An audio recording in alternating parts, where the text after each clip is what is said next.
ವಾಲ್ಮೀಕಿ ನಿಗಮದಲ್ಲಿ ಕೋಟ್ಯಾಂತರ ರೂಪಾಯಿ ಹಗರಣ ವಿಚಾರಕ್ಕೆ ಸಂಬಂಧಪಟ್ಟಂತೆ ಕೆಲವೊಂದು ಬೆಳವಣಿಗೆ ನಡೆದಿದೆ. ಈ ರಿಸಲ್ಟ್ನ ನಡುವೆಯೇ ನೋಡೋಣ, ಸಿಬಿಐನಿಂದ ಎಫ್ಐಆರ್ ದಾಖಲಾಗಿದೆ.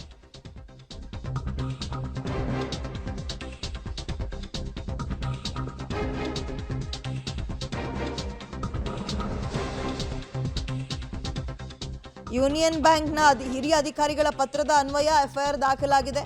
ಜನಪ್ರತಿನಿಧಿಗಳು ಈಗ ಬ್ಯಾಂಕ್ನ 3 ಸೇರಿದಂತೆ ಒಟ್ಟು 5 ವಿರುದ್ಧ ದೂರು ದಾಖಲಾಗಿದೆ.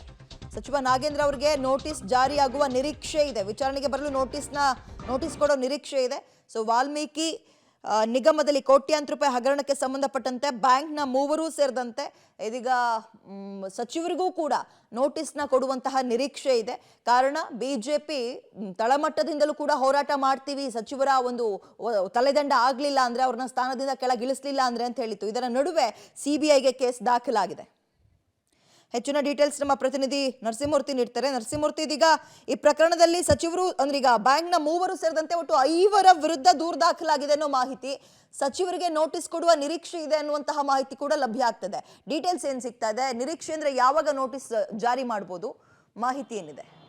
ವಿದ್ಯಾ, ಮಹರ್ಷಿ ವಾಲ್ಮೀಕಿ ಅಭಿವೃದ್ಧಿ ನಿಗಮದಲ್ಲಿ ನಡೆದಿದೆ ಎನ್ನಲಾದಂತಹ ಭ್ರಷ್ಟಾಚಾರ ಪ್ರಕರಣಕ್ಕೆ ಸಂಬಂಧಪಟ್ಟಂತೆ ಸುಮಾರು 87 ಕೋಟಿ ಹಣ ಏನಿತ್ತು, ಇದು ಬೇರೆ ಬೇರೆ ಅಕೌಂಟ್ಗಳಿಗೆ, ಅಪರಿಚಿತ ಅಕೌಂಟ್ಗಳಿಗೆ, ಕಂಪನಿ ಹೆಸರಿನಲ್ಲಿದ್ದಂತಹ ಅಕೌಂಟ್ಗಳಿಗೆ ವರ್ಗಾವಣೆಯಾಗಿತ್ತು. ಈ ಪ್ರಕರಣ ಸಂಬಂಧ ಸರ್ಕಾರ ಒಂದು SITಯನ್ನು ರಚನೆ ಮಾಡಿತ್ತು. ಇದೀಗ SIT ತನಿಖೆಯನ್ನು ಕೂಡ ಮಾಡ್ತಿದೆ. ಇದರ ನಡುವೆ ಬ್ಯಾಂಕ್ನ ರೀಜನಲ್ ಮ್ಯಾನೇಜರ್ ಮಹೇಶ್ ಎನ್ನುವವರು, ಯೂನಿಯನ್ ಬ್ಯಾಂಕ್ನ ರೀಜನಲ್ ಮ್ಯಾನೇಜರ್ ಇವರು ಸಿಬಿಐಗೆ ಪತ್ರವನ್ನು ಬರೆದಿದ್ರು. ಈ ಪತ್ರದ ಆಧಾರದ ಮೇಲೆ ಇದೀಗ ಬೆಂಗಳೂರಿನ ಸಿಬಿಐ ಘಟಕದಲ್ಲಿ FIR ದಾಖಲಾಗಿದೆ. ಇದೀಗ ಆ FIR ಮೇಲೆ ಅವರು ನಮೂದನ್ನು ಮಾಡಿರ್ತಕ್ಕಂತಹ ಹಿನ್ನೆಲೆ ಅಂದರೆ ಈ 87 ಕೋಟಿ ಹಣ ಹೇಗೆ ಅವ್ಯವಹಾರ ಆಯಿತು, ಯಾವ್ಯಾವ ಅಕೌಂಟ್ಗಳ ಮೇಲೆ ಈ ಅಕೌಂಟ್ಗಳಿಗೆ ಹಣ ಹೋಯಿತು ಅನ್ನೋದನ್ನು ಸವಿವರವಾಗಿ ಪತ್ರದಲ್ಲಿ ಬರೆದಿದ್ರು. ಇದರ ಮೇಲೆ FIR ಅನ್ನು ದಾಖಲು ಮಾಡಿಕೊಂಡಿದೆ. ಈಗ ಅಧಿಕೃತವಾಗಿ ಈ ಪ್ರಕರಣದಲ್ಲಿ ಸಿಬಿಐ ಎಂಟ್ರಿ ಆಗಿದೆ. ವಿದ್ಯಾ, ಯಾರ್ಯಾರ ಮೇಲೆ FIR ಆಗಿದೆ ಅಂತೇಳಿ ನೋಡೋದಾದರೆ,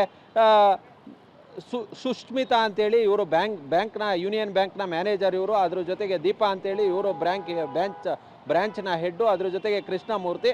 ಇದನ್ನು ಹೊರತುಪಡಿಸಿದ್ರೆ ಪ್ರೈವೇಟ್ ಪರ್ಸನ್ಸು ಮತ್ತು ಅನ್ನೋನ್ ಪಬ್ಲಿಕ್ ಸರ್ವೆಂಟ್ಸ್ ಇವರ ಮೇಲೆ FIR ದಾಖಲಾಗಿದೆ. ಸೆಕ್ಷನ್ಸ್ಗಳನ್ನು ನೋಡೋದಾದರೆ 120B ಇದು ಕ್ರಿಮಿನಲ್ ಕಾನ್ಸ್ಪರೆಸಿ, 409 ಇದು ಕ್ರಿಮಿನಲ್ ಬ್ರೀಚ್ ಆಫ್ ಟ್ರಸ್ಟು, ಅದ್ರ ಜೊತೆಗೆ 420 cheating, forgery of valuable securities 467 ಮತ್ತು 468 ಇದು forgery of purpose of cheating ಅನ್ನೋ ಉದ್ದೇಶದಿಂದ, ಅಂದರೆ ಪಬ್ಲಿಕ್ ಪ್ರಾಪರ್ಟಿಯನ್ನು ಚೀಟಿಂಗ್ ಮಾಡುವ ಉದ್ದೇಶದಿಂದ ಈ ರೀತಿ ಫೋರ್ಜರಿಯನ್ನು ಮಾಡಲಾಗಿದೆ ಅನ್ನೋ ಹಿನ್ನೆಲೆಯಲ್ಲಿ FIR ದಾಖಲಾಗಿದೆ. ಅಲ್ಲಿಗೆ ಅಧಿಕೃತವಾಗಿ ಈ ಪ್ರಕರಣದಲ್ಲಿ ಸಿಬಿಐ ಎಂಟ್ರಿ ಆದಂತೆ.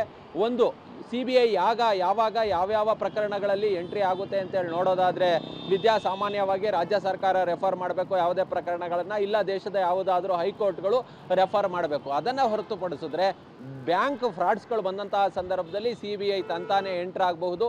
ಸುಮಾರು 20 ಕೋಟಿವರೆಗಿನ 20 ರಿಂದ 50 ಕೋಟಿವರೆಗಿನ ಫ್ರಾಡ್ಸ್ ಏನಿರುತ್ತೆ ಅದನ್ನು ಮೇಂಟೈನ್ ಮಾಡೋದಕ್ಕೆ, ಅದನ್ನು ತನಿಖೆ ಮಾಡೋದಕ್ಕೆ ಅಂತೇಳಿ ಸಿಬಿಐನಲ್ಲಿ ಒಂದು ವಿಂಗ್ ಇರುತ್ತೆ. ಆ ವಿಂಗು ಈಗ ತನಿಖೆಯನ್ನು ನಡೆಸ್ತದೆ. 50 ಕೋಟಿ ಮೇಲಿನ ಯಾವುದಾದ್ರೂ ಫ್ರಾಡ್ ಇದ್ದಂತಹ ಸಂದರ್ಭದಲ್ಲಿ, ವಂಚನೆ ಇದ್ದಂತಹ ಸಂದರ್ಭದಲ್ಲಿ ಈ ಜಂಟಿ ಡೈರೆಕ್ಟರ್ ಸಿಬಿಐ ಯಾರಿರ್ತಾರೆ ಅವರು ಇನ್ವೆಸ್ಟಿಗೇಷನನ್ನು ನಡೆಸ್ತಾರೆ. ಸದ್ಯ ಈ ಪ್ರಕರಣದಲ್ಲಿ ಸಿಬಿಐ ಅಧಿಕೃತವಾಗಿ ಎಂಟ್ರಿ ಕೊಟ್ಟಂತಾಗಿದೆ.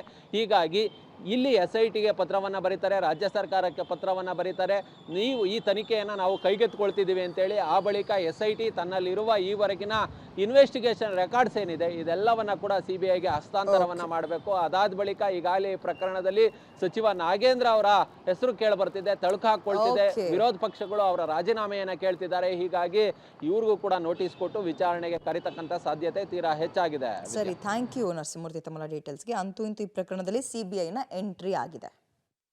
ನಾವು ಈಗ ಅವ್ರ ಪತ್ರ ಸಚಿವರಿಗೆ ಬರೆಯೋದಕ್ಕಿಂತ ಸರ್ಕಾರಕ್ಕೆ ಬರೀತಾರೆ. ಸರ್ಕಾರಕ್ಕೆ ಬರೀತಾರೆ ಮೊದಲು. ಸರ್ಕಾರಕ್ಕೆ ಬರೆದ ಮೇಲೆ ನಾವು ತೀರ್ಮಾನ ತಗೊಳ್ತೀವಿ. ಸರ್, ಇದರಲ್ಲಿ ಸಚಿವರ ಕೈವಾಡ ಇಲ್ಲ ಅನ್ನೋದಾದರೆ ಸಚಿವರು ಯಾಕೆ ಸುಳ್ಳು ಹೇಳ್ಬೇಕು ಸರ್? ಯಾಕೆಂದರೆ ನಿಗಮಕ್ಕೆ ಒಂದು 26 ಕೋಟಿ ವಾಪಸ್ ಬಂದಿದೆ ಅಂತಂದರು, 46 ಕೋಟಿ ವಾಪಸ್ ಬಂದಿದೆ ಅಂದರು. ಆದರೆ ಈಗಲೂ ಫ್ಯಾಕ್ಟ್ ಇರೋದು ಬರೀ 5 ಕೋಟಿ ರೂಪಾಯಿ ಮಾತ್ರ ನಿಗಮಕ್ಕೆ ವಾಪಸ್ ಬಂದಿದೆ. ಅಲ್ಲ, ನನಗೆ ಗೊತ್ತಿದ್ದಂಗೆ ಅವ್ರ ಹೇಳಿಕೆ ಎಲ್ಲೂ ನೋಡಲಿಲ್ಲ ನಾನು. ಬೇರೆಯವರು ಹೇಳಿಕೆಗಳನ್ನು ನೋಡಿದ್ದೇನೆ. ನನಗೆ ಗಮನದಲ್ಲಿಲ್ಲ ಅದು. ಅವರು ಒಂದು ವೇಳೆ ವಾಪಸ್ ಬಂದಿದ್ದರೆ ಅದನ್ನು ಕೂಡ ಎಲ್ಲ ಗಮನಿಸಬೇಕಾಗತ್ತಲ್ಲ, ಸಿಬಿಐನವರು ಗಮನಿಸ್ತಾರೆ. ಯಾಕೆಂದರೆ ಬ್ಯಾಂಕಿನ ವಿಷಯ, ಬ್ಯಾಂಕ್ ಬರೋದು ಹೋಗೋದು ಎಲ್ಲ ಬ್ಯಾಂಕಿಗೆ ಸಂಬಂಧಪಟ್ಟಿದ್ದು. ಅದನ್ನು ಅವರು ಗಮನಿಸ್ತಾರೆ. ಒಂದು ವೇಳೆ